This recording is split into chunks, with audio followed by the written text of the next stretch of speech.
Back again with our third Log4j update, an update on that. God damn it, I f***ed that up again. What do we call it? A not so critical update. Not so critical update. Got it. So third update on Log4j for a not so critical update. But first, very serious business. Today's not so critical update.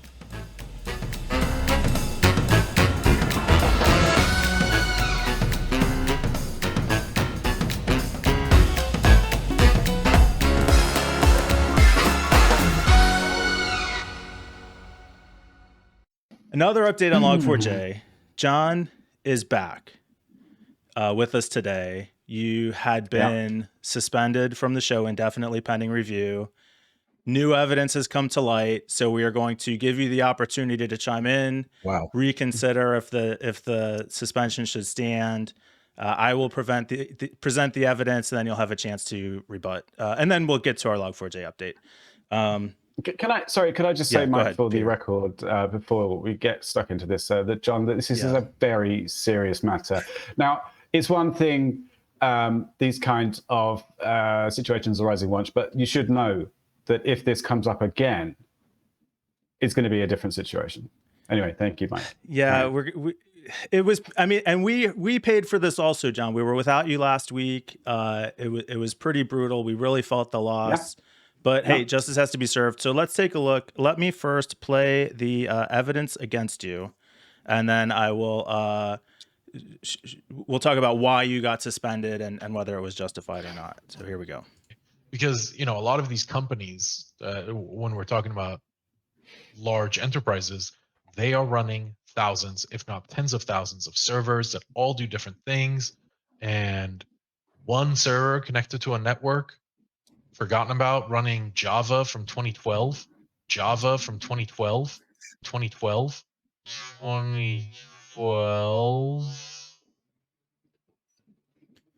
All right, I think the evidence speaks for itself. What came to light was brought up by Jason Teschion in our comments, and he said that one server connected to a network in 2012 should be okay. The vulnerability was introduced in 2013. Jon, you are a professional. We were blown away by this oversight. This led to your immediate suspension from the show for obvious reasons. And I'll give you a chance to defend yourself in a minute. Peter, did you have a comment? Well, you know, the thing is that I over the course of the time that we've been doing these recordings, I've actually come to respect Jon quite a bit. And I just was surprised. You know, that's what hurts the most, really. It did. It hurt. But you know, I'm not a man to hold a grudge. So I think that there's a way forward. We just need to work through it. Now, before we get to the end of this, though, there has been some exculpatory evidence brought to light, for some reason, also by the original whistleblower, who later chimed in to say, well, it could be running a Java 6 JVM from 2012 and have a Log4j jar from 2014 in it. So, Jon, I guess the question is, were you aware of this at the time and you just left it out for some negligent reason? Or was this really a mistake on your part? What's your defense here, Jon?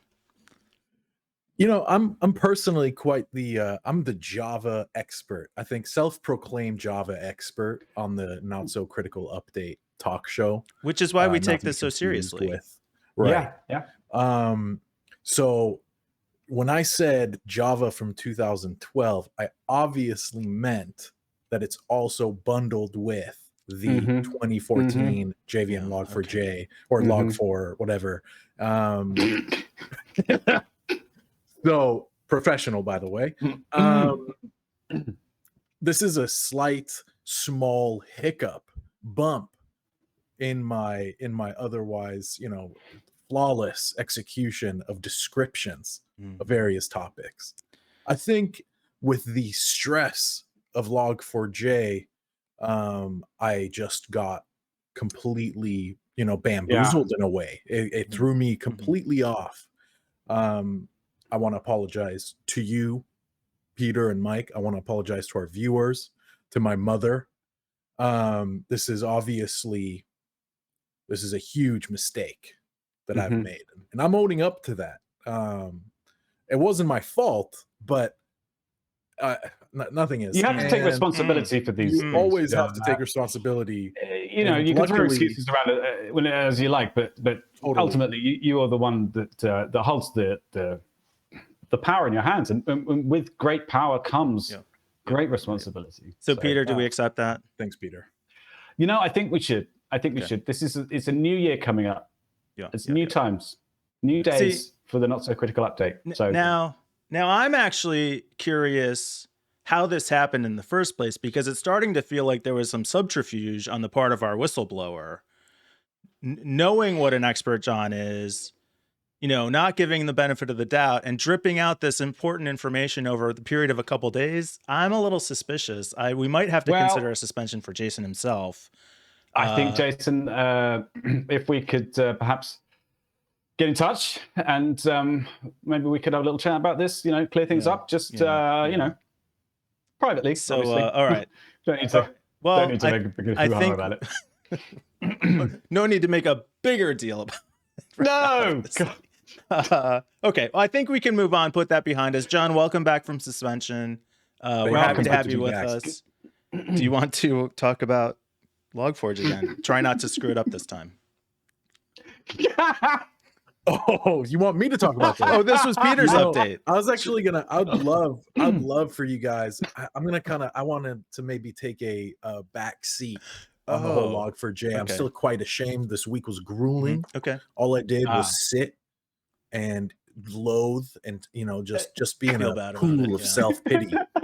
All right, so being back, I'll introduce it. Log4j, basically Java stands for coffee, obviously. Log is a log. So basically what we're talking about here is a Christmas log to sit on while you drink coffee. That's correct. It's a Yule log, if you will. All right, Peter, make this serious. Oh, come on. Right. Log4j has another vulnerability. I mean, we could just repeat this. We could record this part and repeat it every week, I think, for the next few months. Log4j has another vulnerability. The latest patch that came out has another remote thing. It's a bit more specific this time. You have to be configured in a certain way, but basically there's another patch. There were some other interesting stories and things that we came across to do with Log4j, which I thought were quite funny or interesting, or some of them. There were. It's getting a bit boring, but yeah, I mean, there was a massive hack that. Have you got that one, Mike? Actually, I didn't, but as soon as you said that, I realized we had to bring this in because it was brought to us by an objectively critical source. Wait, did they use the same? Yes. Oh, they used a different headline. Yeah, no. So our friends at Bleeping Computer, who we trust very deeply to bring us the hard-hitting stories. Big facts. And Peter was able to very quickly find several good articles from that reputable news source. Who Thank you, Bleeps. Trusted. I've talked about several times. We call them bleeps. That's what we call them. The bleeps. Yeah. But yeah, the stories just keep coming. Yeah, big hack. Other people. Solid journalism. I did a tiny little follow-up, so a little not so critical update. There was a little confusion earlier about the number of packages which were infected by, well, not infected, or vulnerable to the Log4j issue.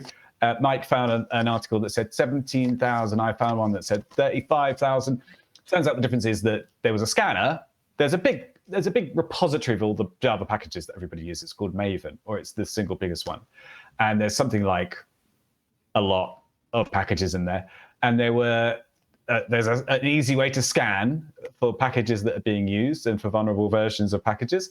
And if you look for Log4j core, then there's 17,000. If you look for Log4j core and Log4j API, there's 35,000. So it's basically, that's where the two numbers came from. They're both vulnerable. So, but in the end, it's really starting to look like I was right all along, that this is a big enough problem. It could take us, weeks or maybe even, a month or more to come. We're definitely looking at multiple days. for solving Log4j. For sure. Yeah. And if we cover it again a week from now, I will make 100%. The same joke then. Yes. I look forward to it. It's the gift that keeps on giving. Thanks, Log4j.